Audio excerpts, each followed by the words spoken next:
Gloria a Dios. Vamos a continuar.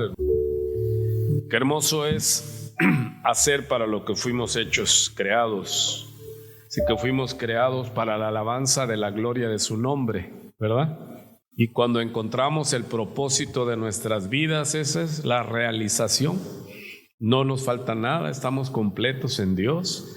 Él es nuestro pastor, dice, nada me faltará. Y esa es la paz que el mundo no puede entender, que solo los hijos de Dios podemos disfrutar, porque estamos completos, hermanos. Cuando nacimos estábamos incompletos, porque solo nacimos cuerpo y alma, naturaleza caída.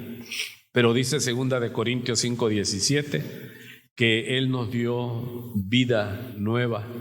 Somos unas nuevas criaturas. Y eso hay que celebrarlo, porque podemos comunicarnos y adorar a Dios, porque Dios es espíritu. Y los que le alaban tienen que alabarle en espíritu. Así que el que no ha nacido de nuevo no entiende cómo nosotros podemos disfrutar de este tiempo hermoso en su presencia. Estamos en el libro de Mateo. Realmente ha sido fabuloso, hermoso. Ya son varias veces que hemos pasado sobre el libro de Mateo estudiándolo, pero ahora estamos volviendo y siempre descubre uno más cosas, porque la palabra de Dios está viva. Y el Señor Jesús le dijo a sus apóstoles en el inicio: y aún tengo muchas cosas más que darles, pero ahora en este momento no las pueden llevar, no las pueden comprender. Como dice Corintios 14, cuando era niño hablaba como niño, pensaba como niño, juzgaba como niño, pero cuando ya fui grande, ya fui hombre, dejé lo que era de niño. Hay un tiempo para entender esas cosas, esas preguntas existenciales. Y qué dicha es que el Señor vino a revelarnos el porqué, de dónde venimos, a qué venimos y a dónde vamos. Amén. Ok, ya llegamos a Mateo capítulo 10 y a esta meditación le pusimos los mensajeros del rey, ¿sí? Y está en Mateo capítulo 10, versículo 1. Hemos estado meditando en esto, la elección de los 12. Dice que el Señor pasó la noche orando, dice en Lucas 6, lo vimos el domingo próximo pasado, y descendió y llamó a sus discípulos, de los cuales escogió a 12. ¿Cuántos discípulos seguían a Jesús? Cientos. Pero de esos cientos, Él, en consulta con el Padre, aprendemos aquí la dependencia del Señor Jesucristo, hombre, que antes de hacer algo, Él pasaba orando, preguntándole. Y esto es hermoso, hermanos, porque tenemos que aprender a depender. Si Jesús dependía del Padre cuando estaba aquí en la tierra, y recuerden que Él vino para ejemplo de nosotros, así como el Señor es, como el Señor fue como hombre en la tierra, así nosotros tenemos que imitarlo. Recuerden que el apóstol Pablo decía: imítenme a mí así como yo imito a Cristo.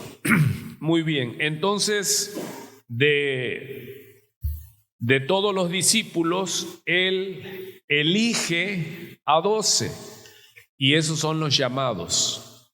Qué dicha, hermanos, que nosotros también podemos contarnos entre los llamados. Dice a los que llamó, ¿sí? Muy bien, vamos entonces a entrar de lleno al estudio. Dice aquí, elección de los 12 apóstoles. Entonces, llamando a sus 12 discípulos, recuerde que el Señor los llama, los capacita y los va soltando de a poco. Aquí no es el envío final, todavía vuelven a Él. Luego a los 70 los envía de 2 en 2 y regresan asombrados. Señor, Señor, aún los demonios se nos sujetan en tu nombre, porque Él les había dado potestad de echar fuera, de reprender toda obra del diablo. Y ellos se admiraban ¿de qué? Pues de las maravillas que ellos veían. Y el Señor Jesús los ubica y les dice: no se alegren de que los demonios se os sujetan, alégrense más bien de que su nombre está escrito en el libro de la vida. ¿Sí? Eso es lo primario, hermano, porque venimos de Mateo 9 cierra diciendo que en el 35, tiene su Biblia abierta, ¿verdad? Suba sus ojitos, un versículo, 2 versículos, dice: recorría Jesús todas las ciudades y aldeas. Recuerde que esto lo vimos, hicimos énfasis. ¿Qué hacía primero el Señor? Enseñando en las sinagogas de ellos, o sea, en las iglesias, sí, predicando el evangelio del reino. Y luego, ¿qué aparece? Sanando toda enfermedad y toda dolencia en el pueblo. Esto les sorprendió. Y esto el Señor lo va a replicar con sus apóstoles. Recuerde que la escritura no es inerrante, hermano. Y esto es lo que nos va a dar gozo de que leamos esto y ver cómo Dios no cambia. Él no es sí y no. Dios, todo lo que Él ya escribió, planeó desde antes de la creación del mundo, no se mueve. ¿Sí? Y vamos con la ayuda del Señor a continuar.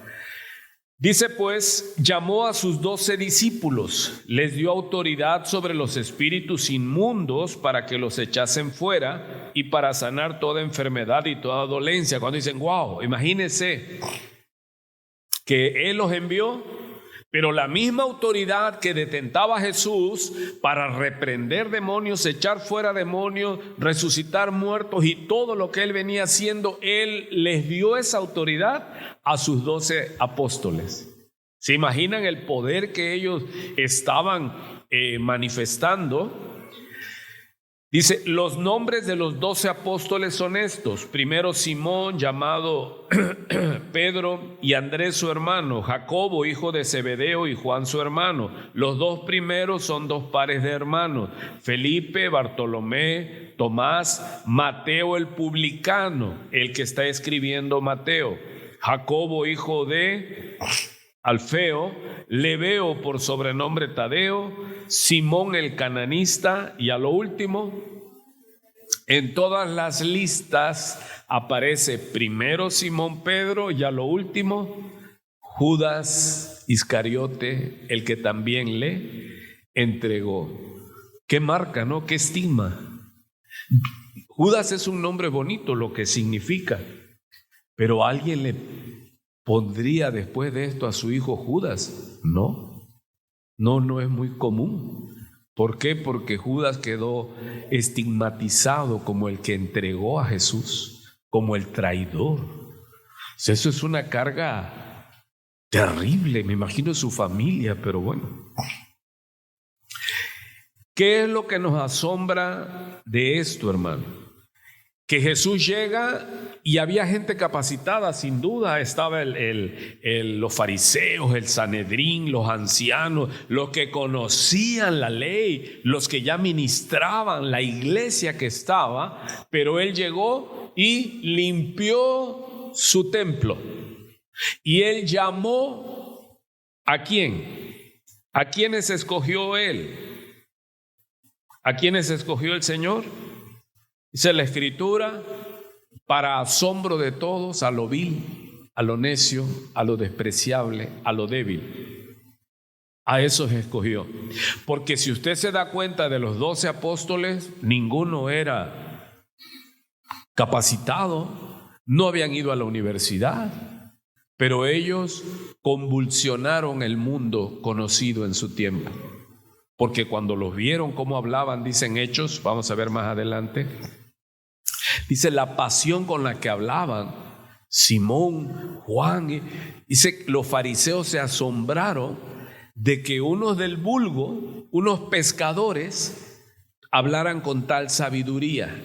Y ellos afirmaron, dice, se nota que han estado con Jesús. Cuando tú y yo estamos con Jesús, pasamos tiempo con Jesús, se nota el cambio, hermano. Se nota porque la unción se pega, porque empezamos a perfeccionar nuestra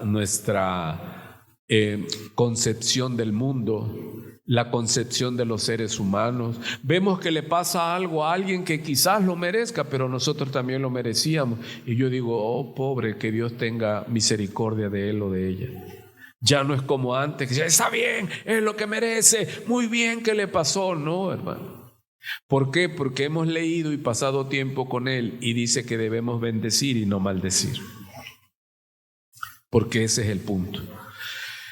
Entonces, ¿qué es lo que el Señor les da a estos 12? Son embajadores del reino.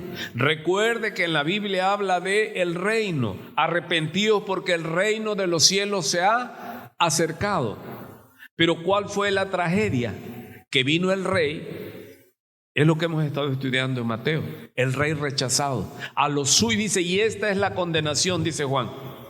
Que la luz vino al mundo y los hombres amaron más, y aquí me gustaría decir, y amamos más las tinieblas que su luz, porque sus obras eran malas y no querían venir a la luz para que sus obras fueran manifiestas, porque en la luz de Dios sale a flote nuestro pecado. Y qué hermoso es, hermanos, que nosotros descubramos toda la inmundicia para que podamos ser lavados y vivir para su gloria. Entonces la tragedia para los judíos, el pueblo escogido de Dios, porque es lo que vamos a ver y nos vamos a alegrar. Ellos, ¿hasta qué punto despreciaron al Señor? Crucifícale, crucifícale, crucifícale. ¿Qué haré con Jesús? Mátale y que su sangre sea sobre nosotros. ¡Wow! Verdaderamente estaban poseídos del espíritu de las tinieblas, que pensaron que matando al Señor ahí quedaba derrotado. No sabían que ahí es donde el Señor iba a ser el punto de quiebre. Allí iba el Señor y allí consiguió victoria. Aleluya, gloria sea al Señor. Entonces vemos en 2 de Corintios 5:17, dice así: de modo que si alguno está en Cristo, nueva criatura es. Esto es hermoso, hermano. Esto deberíamos de saberlo y recitarlo toda la iglesia siempre. Somos nuevas criaturas. 2 de Corintios 5:17, de modo pues que si alguno está en Cristo, nueva criatura es, dice, las cosas viejas pasaron, he aquí todas son hechas nuevas, y todo esto proviene de Dios, todo esto es obra de Dios. Esto no lo puede hacer el hombre, no lo puede hacer la iglesia, no lo pueden hacer los ángeles. Esta operación es divina, es del Padre, el Hijo y el Espíritu Santo. Dice más, quien nos reconcilió consigo mismo, o sea, Dios procuró la reconciliación con Él por Cristo y nos dio el ministerio de la reconciliación. Eso quiero que lo grabe ahí en su disco duro. Todos somos ministros. Aquí está hablando los apóstoles del Señor, pero cuando ya vemos más adelante, ¿sí?, no somos apóstoles como los 12. Tan es así que cuando cae Judas de su ministerio, ellos tuvieron que reponerlo porque era necesario que estuvieran los 12 y escogieron a Matías. Porque era necesario. Después de él ya no hay más apóstoles, ya no hay más. A ellos les fue delegado, ¿sí? Pero vamos a seguir aprendiendo aquí esto maravilloso. ¿Qué es lo que el Señor nos hace nueva criatura? Nos hace nuevas criaturas. ¿Y qué más ahora nos encomienda? ¿Qué? Que compartamos el evangelio de la reconciliación, que le roguemos a las personas, dice, que Dios estaba en Cristo reconciliando consigo al mundo, no tomándoles en cuenta a los hombres sus pecados, y nos encargó. Aquí está hablando Pablo en Corintios, no solo a los apóstoles, sino y nos encargó. ¿A quiénes? A la iglesia. Por eso es la lucha que nosotros tenemos aquí con la doctrina. Aquí no tenemos esa doctrina que aborrece el Señor de los nicolaitas. ¿Cuál es la doctrina de los nicolaitas? El pueblo, laos y la élite, como era Israel en el principio. Cuando Cristo llegó, Él aborreció esa doctrina, porque los únicos que tenían entrada al lugar santísimo era que el sacerdocio levítico, israelita. Pero Él vino y abrió el camino. Y ahora ya no dependemos de un sacerdote, de un papa, de un iluminado. No, Cristo nos abrió el camino. Podemos entrar hasta el trono de su gracia para hallar el oportuno socorro. Aleluya. Hermano, entonces yo no necesito un sacerdote, no necesito un pastor. Dejemos esa dependencia del ser humano. Eso es pecado, eso es maldición. Dice: maldito el hombre que confía en el hombre y pone carne por su brazo, pero bendito aquel cuya confianza es Jehová. Amado, dejemos de ser dependientes. Nosotros, si entendemos esto, que todos somos ministros como pueblo. Hermano, 12 hombres, Jesús les encomienda su evangelio de salvación para todo el mundo. Claro, no los dejó, porque Él los soltaba y Él iba con ellos. Una figura como la del águila. Dice que el águila empieza a soltar a sus polluelos, los saca, los suelta y empiezan, y se ve que se van cayendo, lo levanta. Y los enseña a cazar, y los enseña a valerse por ellos mismos. Cuando ya están listos, el águila se va. Jesús les enseñaba: miren cómo lo hago. Luego decía: vengan, háganlo ustedes, yo los veo. Pero luego va a llegar el momento que Jesús les va a decir: ahora ustedes háganlo, porque yo me voy a preparar morada para ustedes. Y ellos les entró pánico, dijeron: Señor, pero no se preocupen, que no los voy a dejar solos. Qué Dios tan amoroso tenemos. Nos dejó el Espíritu Santo, hermano, el que nos da la fortaleza, la guianza, la sabiduría para hacer prodigios y milagros, hermano. Pero ¿por qué no lo vemos? Porque no estamos en eso, porque nos hemos vuelto una iglesia de pueblo. No el sacerdote, el cura cristiano que lo haga. Y siempre esa ha sido mi lucha.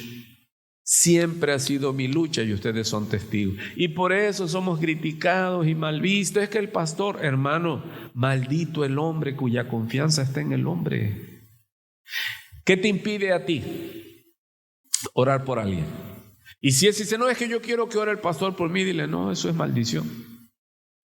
Tú puedes orar, tú debes orar, y tú tienes que funcionar como lo que eres embajador. Porque recuerde lo que viene hablando toda la Biblia en el Nuevo Pacto. Habla de arrepentidos porque el reino de los cielos se ha acercado. Pero ¿cuál es la tragedia? Porque el reino no está físicamente. Y damos gracias a Dios, porque Israel lo rechazó. Entonces mataron al rey. El rey está a la diestra. Pero ¿cuál es la promesa? Que Él viene y entonces va a establecer físicamente su reino. Porque para que haya un reino tiene que estar el rey. Aleluya. Aunque en nuestros corazones Él reina, pero se necesita que sea ¿qué? Material. ¿Se imagina cuando estemos reinando con Cristo, cuando esté Cristo en su reino y podamos verlo y podamos adorarlo y podamos, wow, no sé, no me alcanzaría la mente para todo eso. Dice: quien nos reconcilió consigo mismo por Cristo y nos dio el ministerio de la reconciliación. Todos somos ministros. Ayúdeme, diga conmigo: todos somos ministros. ¿Y qué es un ministro? El que da. Somos ministerios, no somos magisterios. Somos ministerios. Así que usted, yo y el que está a tu lado y todos los que oímos tenemos la comisión de ser representantes del reino de Dios e ir con los perdidos y decirles y rogarles que ya no tienen por qué estar en enemistad con Dios, porque Dios mismo envió a su Hijo para que nos reconciliemos con Él por medio de Jesucristo. Y esa es tu tarea, hermano. Eso no es que el pastor lo haga, no. Todos tenemos que hacerlo. Allí donde estemos, allí donde nos movamos, compañeros de trabajo, de escuela, etcétera, etcétera. Tú tienes que, fíjate cómo dice, que Dios estaba en Cristo, reconciliando consigo al mundo, no tomándoles en cuenta a los hombres sus pecados, y nos encargó, ¿se entiende? Y nos encargó a nosotros la palabra de la reconciliación. Así que somos embajadores en nombre de Cristo, ojo, como si Dios mismo rogase por medio de nosotros, os rogamos en nombre de Cristo, reconciliaos con Dios. Tenemos ese mandato. ¿Y qué hemos hecho, iglesia? No, que lo haga el pastor, que lo haga el evangelista, que lo haga el hermano sultano. No, nos encargó a nosotros ser embajadores. ¿Qué es un embajador hoy día? ¿Cómo vemos un embajador? Hay embajadas en ciudades extranjeras, pero que tienen relación, y esa residencia, esa embajada tiene inmunidad diplomática. Aún el ejército de ese país no se puede meter y violentar, porque los que llegan a la embajada, ellos quedan bajo el protectorado de la embajada. Son representantes, no nada más así, no, somos representantes con el poder y la autoridad. Wow. Somos representantes de Dios. ¿Cuántos dicen, wow? Sí. ¿Tenemos poder para qué? ¿Qué poder les dio? Dice, les dio autoridad sobre los espíritus inmundos. No, yo les digo, pero no me hacen caso. Pues, algún problema hay. Para que los echasen fuera y para sanar, ¿qué dice? Toda enfermedad y toda dolencia. ¿Y por qué no sana la gente?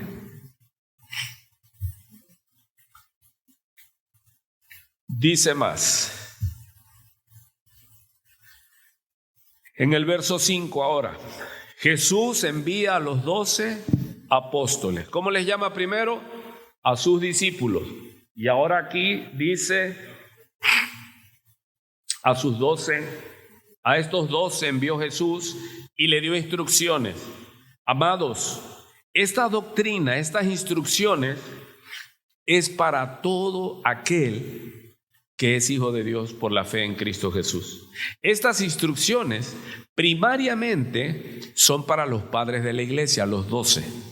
Ahora, asómbrese que no hay ningún fariseo, ningún doctor de la ley. Asómbrese de otra manera también. Judas era de los 12. Y él se fue, y Judas echaba fuera demonios. Y Judas vio milagros. Pero era un pámpano que no dio fruto, y el pámpano que no da fruto se corta y se echa al fuego.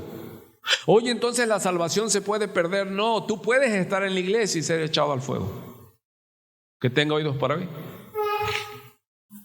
¿O no entre los 12 estaba Judas? ¿Cuándo dice? Asómbrese, Judas estaba entre los 12. ¿Y a poco ya tenía la inmunidad diplomática? No. Fue cortado, porque su fruto fue malo, y Dios no puede ser burlado, hermano, porque el fruto muestra nuestro género, y los hijos de Dios no pecan. A estos 12 envió Jesús y les dio instrucciones. Miren las instrucciones, diciendo: por camino de gentiles no vayáis, y en ciudades samaritanos no entréis, sino id antes a las ovejas perdidas de la casa de Israel. Mire acá, el Señor, ¿a dónde mandó a sus 12 primariamente? A los judíos, a Israel. ¿Pero cómo? Porque Israel tenía promesa del Dios Altísimo. ¿Cuántos aman a ese Dios que no miente? Él les prometió a Israel que iban a ser su pueblo y que Él los iba a sostener. Y ha sido un pueblo contumaz y rebelde. Cuando uno lee el Antiguo Testamento y ve el pecado de Israel, dice: qué tremendo es Israel de rebelde. Pero cuando nosotros vemos nuestras vidas, glorificamos a Dios por su misericordia. ¿Y qué me anima? Que Él primero vino a buscar y a salvar a Israel, porque Él se lo prometió a Israel. ¿E Israel qué hizo? Lo despreció, lo rechazó. Dice Juan 1:12: a lo suyo vino y los suyos no le recibieron. Y por cuanto ellos no le recibieron, Dios extendió su misericordia para los gentiles, para nosotros. ¿Qué vas a hacer con esa hermosa bendición? Ahora, quiero llamar tu atención. Estaba prometido que Él venía como Salvador. La salvación viene de los judíos. Él venía a salvar a los judíos. Y Él respetó el programa. Y a sus enviados, Jesús mismo, vemos una mujer gentil que le dice: Señor, mi hija está enferma, atormentada. Y Él le dice: sí, pero yo no vine por los perrillos, por los gentiles. Yo vengo a las ovejas perdidas de Israel. Pero ¿qué hizo esa mujer? Hizo que el Señor se saliera y extendiera su misericordia. Y el Señor le dijo: ¿qué? No está bien dar el pan de los hijos a los perrillos, a los perros, a los inmundos.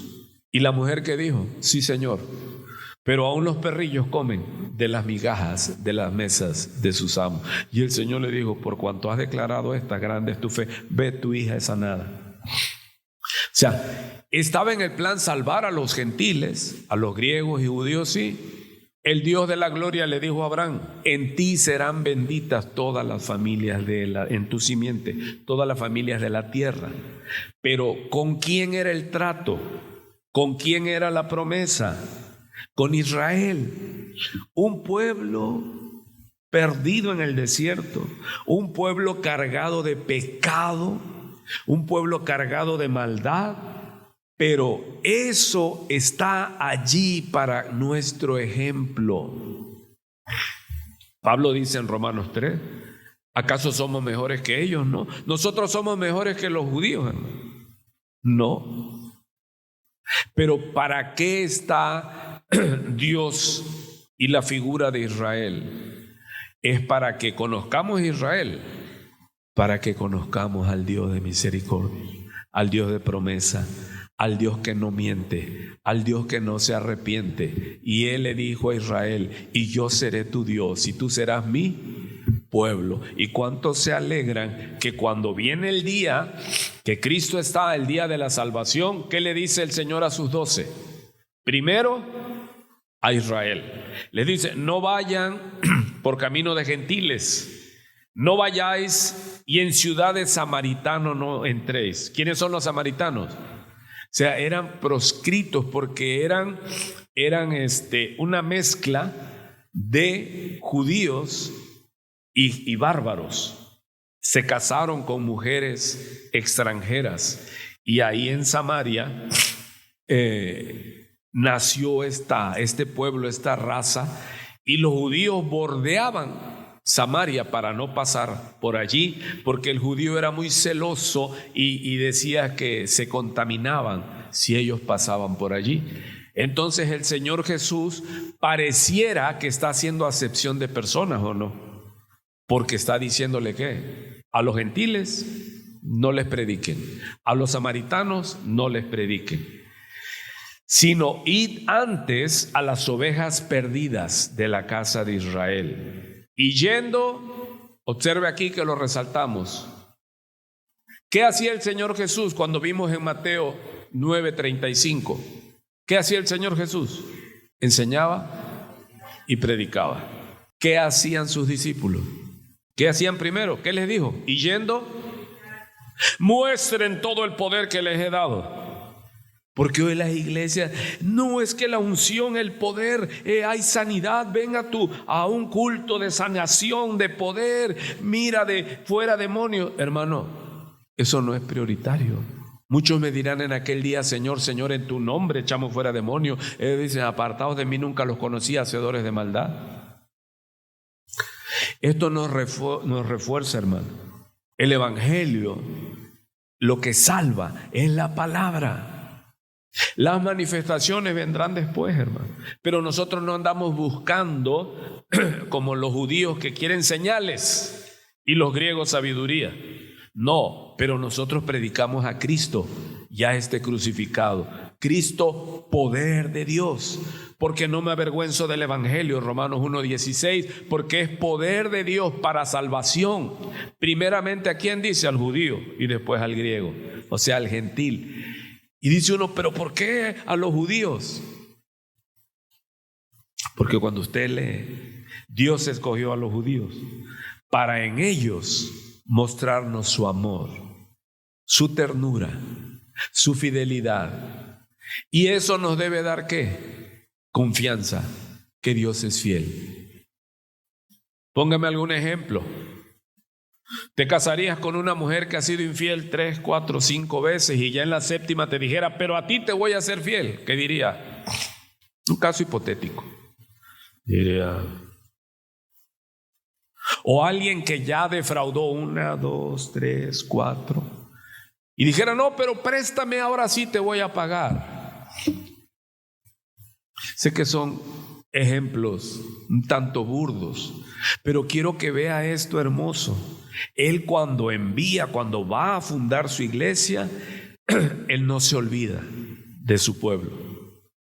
Él va primero por las ovejas perdidas. Y no nos debe dar celo, hermano, sino aquí debe ser motivo de gozo en el estudio. ¿Por qué? Porque tenemos un Dios fiel, porque tenemos un Dios de amor, porque tenemos un Dios que cumple sus promesas. Y Él dijo: el que cree en mí, aunque esté muerto, vivirá. Entonces le dice: ¿qué tenían que hacer primero? Y yendo, predicad, diciendo: el reino de los cielos se ha acercado.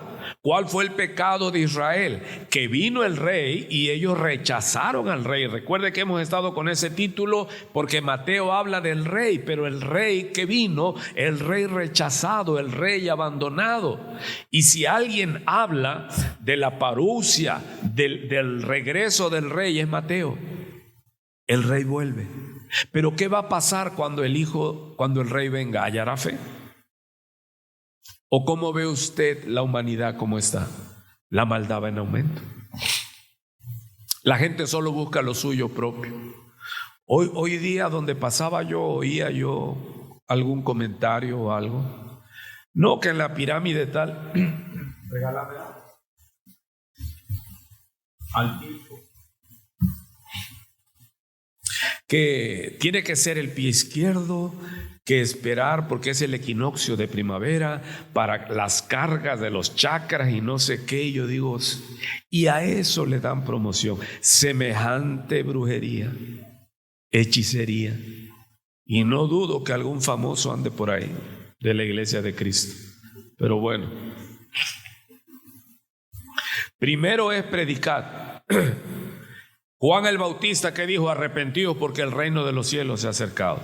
Luego viene Jesús y que dice: arrepentidos porque el reino de los cielos se ha acercado. Y el primer sermón de Pedro, que dijo: arrepentidos y bautícese cada uno de vosotros para perdón de pecados. Hermanos, antes de hacer un despliegue de poder, de unción, hay que predicar el evangelio. Porque lo que necesitamos es la buena nueva. ¿Cuál es la mala noticia? Que nacimos muertos en delitos y pecados. Y que si morimos así, el eterno infierno será nuestra morada. Pero ¿cuál es la buena noticia? El evangelio. ¿Quién es el evangelio? El evangelio es Jesús. El evangelio es Cristo. He aquí os damos buenas nuevas de gran gozo, que ha nacido el Salvador. ¿Quién es el evangelio? El evangelio es Jesús. Y Él vino a darnos vida. Y Él vino a morir por nosotros. Aleluya. Gloria sea al Señor. Así que es importante, hermano, porque como iglesia nos marca el rumbo. ¿Qué tenemos que buscar en una iglesia? Milagros, señales, prodigios o predicar la palabra.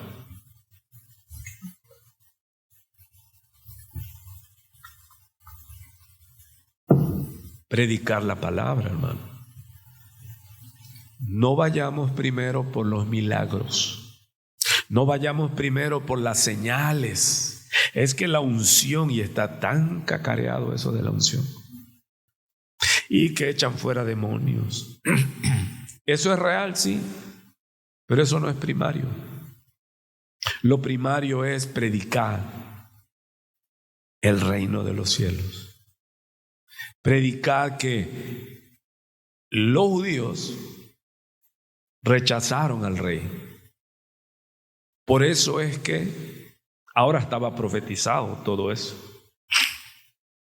Sigue diciendo, verso 8, sanad enfermos, limpiad leprosos, resucitad muertos, echad fuera demonios, de gracia recibisteis, dad de gracia. Mire la orden, la instrucción, el consejo que Dios le da a su iglesia, porque para entender el tema de la iglesia hay que regresar al principio, donde nace la iglesia.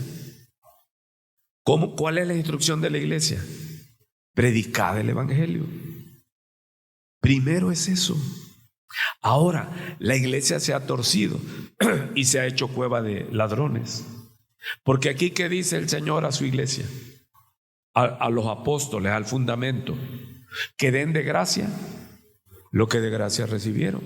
O sea, ellos tenían poder para sanar, pero hoy día, ¿qué vemos en las iglesias? Trae tu ofrenda para que Dios te sane. Eso está torcido. Por eso aquí no pedimos dinero, hermano. Aquí que Dios ponga el querer como el hacer en cada uno y voluntariamente. Aquí estamos casados con eso, hermano. Dice que Dios ama al dador alegre. Dice servid a Jehová con alegría. Da de gracia, recibiste de gracia. Esto es importante, porque esta es la instrucción a la iglesia naciente. ¿Cómo debe funcionar la iglesia, hermano? De gracia. Si yo oro por alguien que he orado y se sana, ¿me lo debe a mí? No. La gloria es de Dios. Entonces, ¿por qué hoy día y luego, hermano, para enseñar? Y aquí me llevo entre las botas a más de uno. El congreso fulano de tal, y va a llegar sultano, y la entrada, ¿cuánto? Tantos miles de pesos. Conferencias, mujeres empoderadas,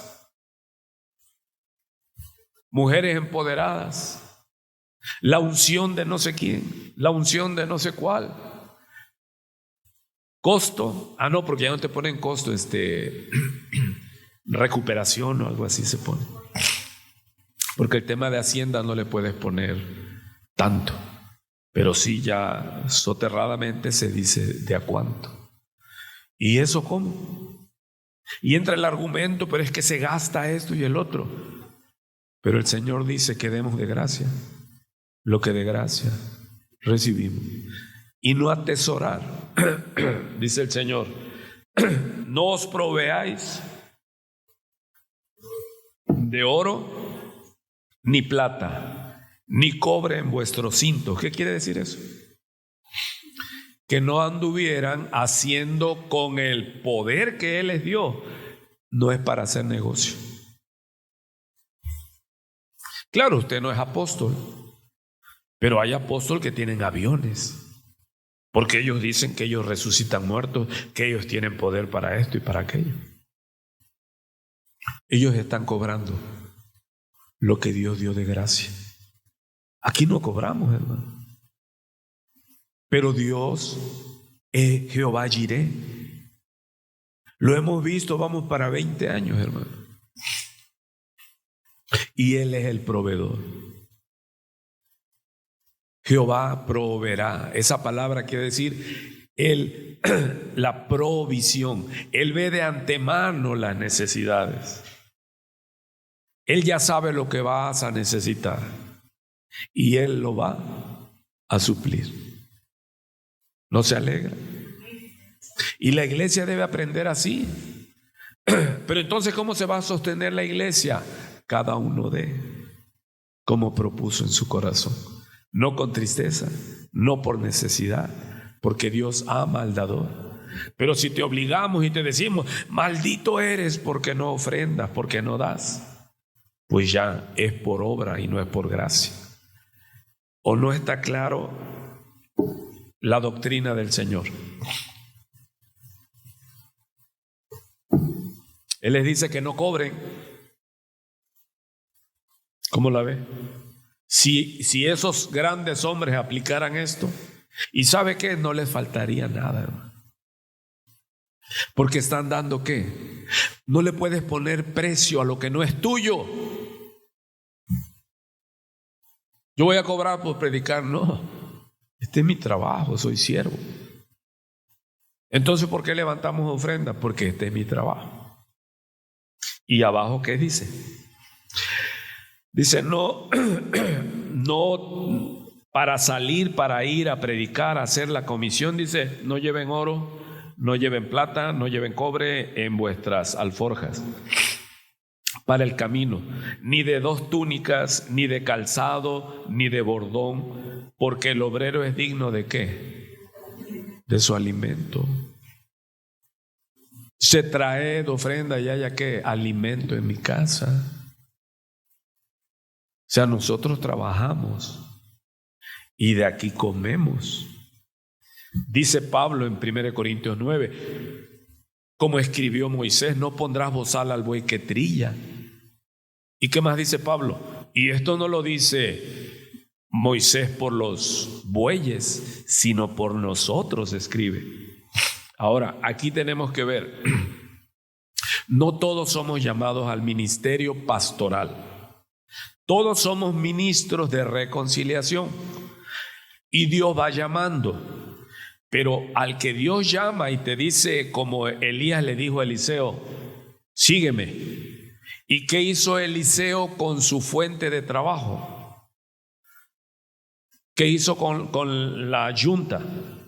La hizo leña, hizo un fuego. ¿Y los bueyes qué hizo? Barbacoa, y se los dio al pueblo. Y se fue siguiendo a Elías. Hermanos, ya cuando Dios te llama a dejar todo, asegúrate que sea Dios. Y una cosa siempre les digo, aquí no hay dinero, hermano. O sea, aquí no vas a trabajar por dinero, Dios nos libre. Pero el dinero viene. ¿Por qué? Porque Dios produce el querer como el hacer. Dios pone en las personas ayudarte. Y es Jehová Jireh, hermano. Jehová provee. No te falta nada. ¿Sí? Continuamos. Porque el obrero es digno de su alimento. ¿Se da cuenta que habla de qué? De alimento.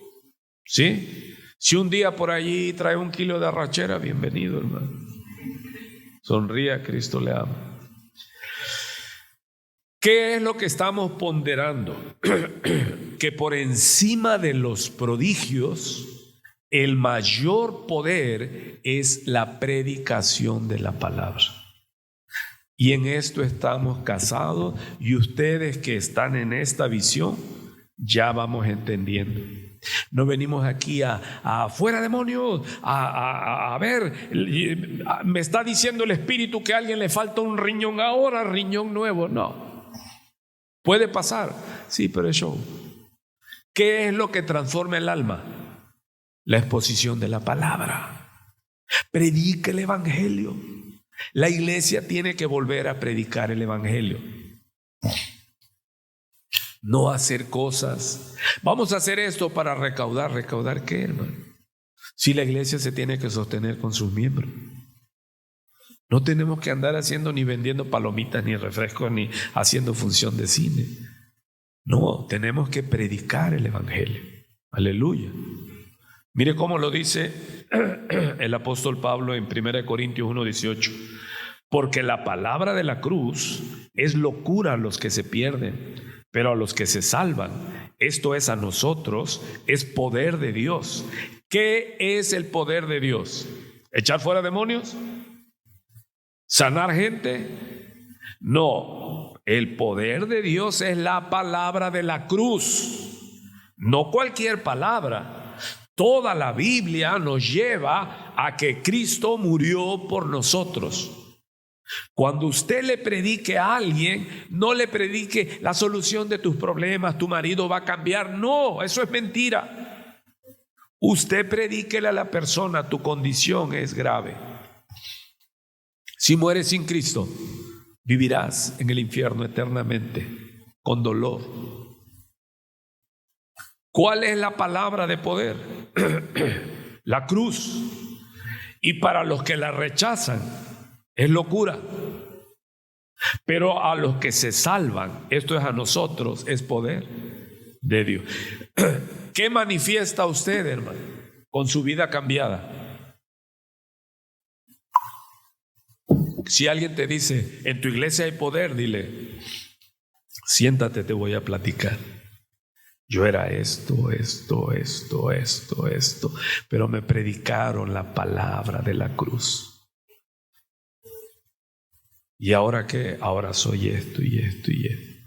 Nueva criatura. Las cosas viejas pasaron. He aquí todas son hechas nuevas. Para eso se necesita ¿qué? Poder.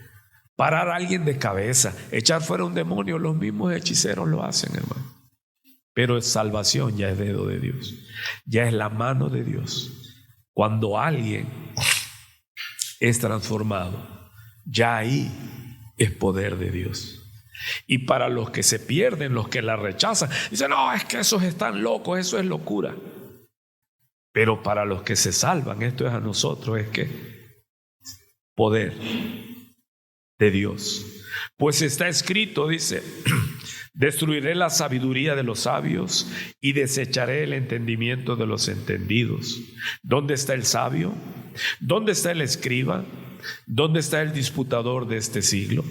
¿No ha enloquecido Dios la sabiduría del mundo? Pues ya que en la sabiduría de Dios el mundo no conoció a Dios mediante la sabiduría, agradó a Dios salvar a los creyentes por la locura de la predicación. Estoy en 1 Corintios 1:18. Escúchenlo, es por el oír. Y mira aquí, porque los judíos piden señales y los griegos buscan sabiduría. Y dice Pablo como apóstol, pero nosotros predicamos a Cristo crucificado. Esta es la palabra de la cruz. Predique a Cristo y a este crucificado. ¿Por qué es poderoso? Porque allí Dios nos hizo más que vencedores. Para los judíos ciertamente tropezadero y para los gentiles locura, mas para los llamados, así judíos como griegos, Cristo poder de Dios y sabiduría de Dios. Porque lo insensato de Dios es más sabio que los hombres, y lo débil de Dios es más fuerte que los hombres. Pues mirad, hermanos, vuestra vocación, que no sois muchos sabios según la carne, ni muchos poderosos, ni muchos nobles, sino que lo necio del mundo escogió Dios para avergonzar a los sabios. Y lo débil del mundo escogió Dios para avergonzar a lo fuerte. Y lo vil del mundo y lo menospreciado escogió Dios, y lo que no es para deshacer lo que es, a fin de que nadie se jacte en su presencia. Aleluya. ¿Qué vamos entonces entendiendo, hermano? La instrucción de Dios a sus apóstoles, no a cualquiera, es donde nace la iglesia. Y el dueño de la iglesia pone el fundamento. La iglesia no está para dar señales que vea la gente, no. La iglesia no está para hacer temas filosóficos, psicológicos, sino para predicar que Cristo murió por nuestros pecados. ¿Se entiende? Que Cristo murió ¿por qué? Porque el poder del evangelio está en la palabra de la cruz. ¿Quieres tener poder? Predica que Cristo murió por nuestros pecados, que fue sepultado y al tercer día se levantó de la tumba, se levantó. Y todo aquel que cree esto tiene vida eterna. Aleluya. Pero hoy día, ¿cómo está la iglesia, hermano? Más de 2000 años después, la iglesia corre tras las señales, corre tras las convenciones y sabiduría y todo, y tenemos una iglesia muerta. Lo que trae vida es la vida de Cristo. Sigue diciendo en la instrucción, el tiempo que nos resta, 9 minutos. Sigue el Señor diciendo: mas en cualquier ciudad o aldea donde entréis. Este es el segundo discurso del Señor. El primero fue ¿cuál les dije? Mateo 5, 6 y 7. Este es el segundo discurso, Mateo 10. Pregunten, infórmense quién en esa ciudad o aldea sea digno y posad allí hasta que salgáis de la ciudad. O sea, que ellos buscaban una casa como referente. Allí los hospedaban, ellos salían, predicaban y regresaban a esa casa. No era que anduvieran ¿de qué? De casa en casa. ¿Conoce esos que andan de casa en casa? Pero son evangelistas. Yo les digo evangelistas. No, van a una casa y esa casa los hospeda. Ellos salían a predicar la palabra de la cruz y regresaban a esa casa. Sí, pero hoy día llegan los predicadores y ¿qué te piden? ¿En tu ciudad hay hotel de 5 estrellas? ¿O no? Es verdad. Y al entrar en la casa, saludadla. Y si la casa fuere digna, vuestra paz vendrá sobre ella. Mas si no fuere digna, vuestra paz se volverá a vosotros. Wow. ¿Sí está entendiendo? Cuando llegan hombres de Dios a una casa que está escogida por Dios y que les dice a ellos: ustedes infórmense si hay casas de buen testimonio. Y cuando esa casa los reciba, aunque ellos no sepan, por el hecho de recibirlos a ustedes, aunque ellos no sepan, la paz que yo les di a ustedes estará sobre esa casa. Como dice Hebreos 13, que nosotros, muchos sin saber, hemos hospedado ángeles. Tú no sabes, pero todo aquel que es mensajero y que Dios lo envía, aún tú sin saberlo, trae promesa para aquellos que le dan hospedaje. Y si alguno no os recibiere ni oyere vuestras palabras, salid de aquella casa o ciudad y sacudid el polvo de vuestros pies. Esto es un hebraísmo, o sea, ¿sabes qué? Pero ¿cómo hacen los testigos de Jehová? Yo a veces estamos aquí, hermano, y todos los días pasan, le digo: ay, hijito, ¿qué no ves que es iglesia? Y que aquí no te queremos. Pero ellos cada día que les toca, ¿qué hacen? Ahí pasa por todo. La gente les dice: estoy trabajando, no, déjenme trabajar. Creo que no han oído la instrucción. Hermano, si alguien no te quiere, tú llevas el evangelio. Porque así ha pasado. No, a mí que no venga tu pastor ni a orar por mí ni a enseñar. No lo quiero. No, pero mira esto y... ¿Qué tienes que hacer? ¿Qué tienes que hacer? Vámonos, porque hay muchos necesitados. Dejemos de andarle rogando a la gente, hermano. Ya vino, ya oyó, ya se fue, ¿ya qué? No hay que ir a buscarlos. Sabes que te desgastas más con esas personas y no estás siguiendo las instrucciones del Señor. Ya el que oyó, ¿qué se espera? Que reciba la palabra y que se una para ser ministro de reconciliación. Pero el problema es que siempre quieren estar, ay, que me vengan a ver, que me vengan a orar, que me vengan a sacar demonios. Dicen, no, por el amor de Dios, me voy a morir. Sigue diciendo, de cierto os digo, mire, que en el día del juicio será más tolerable el castigo para las ciudades de Sodoma y de Gomorra. ¿Sí conoce usted la historia de Sodoma y Gomorra? Fueron fulminados con fuego y azufre del cielo. Y a los que rechazan, dice, será menos fuerte el castigo sobre Sodoma y Gomorra que la de los que los desprecie. ¿Se imagina? Ahora, quiero terminar con esto, hermano, antes que se termine mi garganta. Gloria a Dios. Si te has de gastar, gástate en el Señor. Aleluya. En Jeremías 31:1, ¿qué quiero mostrarte, iglesia? Que el hecho de que Dios, cuando Cristo ya se manifiesta, Él es enviado a las ovejas perdidas de Israel. Porque Dios ama a Israel, sí. Ama más a Israel, Dios a Israel que a nosotros. A ver, pregunta. Pero es que son judíos. Sí, pero fueron puestos como ejemplo. Para aprender de los judíos, no. Para aprender cómo es Dios. Y regocijarnos que lo que Dios prometió. Pasaron los años. Y Él no envió a Cristo y dijo, váyanse judíos. No. Pablo iba primero a las sinagogas y lo rechazaban. ¿Y qué decía Pablo? Dice, me voy a los gentiles, dice, pero era necesario, dice, pasar antes con ustedes, porque el rechazo del evangelio de los judíos ha sido bendición para nosotros.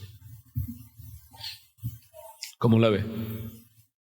Pero oramos por Israel, porque hay una promesa que ellos también se volverán al Señor. Sí. Mira qué le dice Dios en Jeremías 31:1. En aquel tiempo, dice Jehová, yo seré por Dios a todas las familias de Israel, y ellas me serán a mí por pueblo. Así ha dicho Jehová. El pueblo que escapó de la espada halló gracia en el desierto. ¿Sí está oyendo? Cuando Israel iba en busca de reposo, Jehová se manifestó a mí hace ya mucho tiempo diciendo, con amor eterno te he amado, por tanto te prolongué mi misericordia. Mire la promesa que Dios le da a Israel. Aún te edificaré y serás edificada, oh Virgen de Israel. Todavía serás adornada con tus panderos y saldrás en alegres danzas. Aún plantarás viñas en los montes de Samaria. Plantarán los que plantan y disfrutarán de ellas, porque habrá día en que clamarán los guardas en el monte de Efraín. Levantaos y subamos a Sión, a Jehová nuestro Dios, porque así ha dicho Jehová, regocijaos en Jacob con alegría y dad voces de júbilo a la cabeza de naciones. Haced oír, alabad y decid, oh Jehová, salva tu pueblo, el remanente de Israel. ¿En qué nos gozamos? Si me puede explicar. En que como ha sido fiel lo que le prometió a Israel y se lo cumplió, también Él es fiel con lo que nos prometió a nosotros. No te he dicho que si creyeres verás la gloria de Dios. Juan 3:16, ¿qué dice? Porque de tal manera amó Dios al mundo, que dio a su Hijo unigénito para que todo aquel que en Él cree no se pierda, mas tenga vida eterna. Pero ahí está también que el que no cree en Él tendrá muerte eterna. Así que Dice, mas estas cosas sucedieron como ejemplos para nosotros. 1 Corintios 10:6. O sea, todo lo que Dios hizo con Israel, su misericordia, está escrito para nosotros. Para que conozcamos a Israel, sabemos que Israel es como nosotros. No, para que conozcamos cómo Dios cumple lo que promete. Y eso debe de ¿qué? De alegrarnos. Por eso cuando Jesús comienza, no envía a sus 12 a todo mundo, primero a las ovejas perdidas de Israel. Aleluya. Así que lo que Él prometió, y ese es el misterio que está, que también nosotros tenemos promesa. Dice, y los que no son pueblo mío, serán pueblo mío. Aleluya. ¿Y cuántos creen que si Dios perdonó a Israel, también nos va a perdonar a nosotros? Ese es el gozo.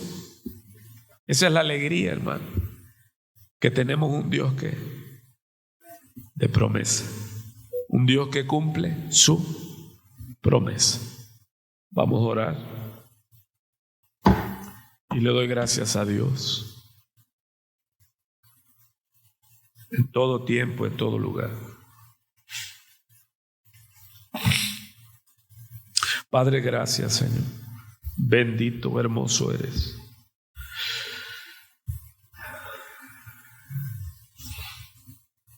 Podemos confiar en ti. Está escrito. Cada promesa que tú le hiciste a tu pueblo Israel, alabado seas. En el tiempo declarado, enviaste a tu Hijo el Salvador a morir por tu pueblo, a morir por los tuyos. Ciertamente, los tuyos te rechazaron, pero conforme a tu plan, era necesario así, para que tu misericordia se extendiera hacia el mundo entero. Señor, y ayúdanos a entender, a no menospreciarte, sino a clamar, ven Señor y reina sobre nuestras vidas. Que venga tu reino, Señor. Ya está tu reino en nuestros corazones. Cristo, eres el Rey de nuestras vidas. Y estamos gozosos y cumpliremos la misión de ir y predicar a toda criatura. A tus apóstoles primeramente los enviaste a tu pueblo hebreo, pero a nosotros nos dices a toda criatura, id y predicad el evangelio, haced los discípulos. Señor, gracias, porque estábamos lejos de ti, lejos de ser tu pueblo, lejos de las promesas del pacto, sin esperanza, pero tú extendiste tu misericordia.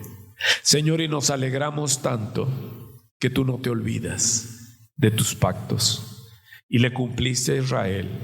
Señor, y no queremos ser rebeldes, desobedientes, sino estar adorándote en obediencia, diciendo sí, ven Señor Jesús y reina. Establece tu reino en esta tierra y reina por los siglos de los siglos para tu pueblo, para tus hijos. Yo bendigo tu iglesia, Señor, y te doy gracias en nombre del Padre y del Hijo y del Espíritu Santo.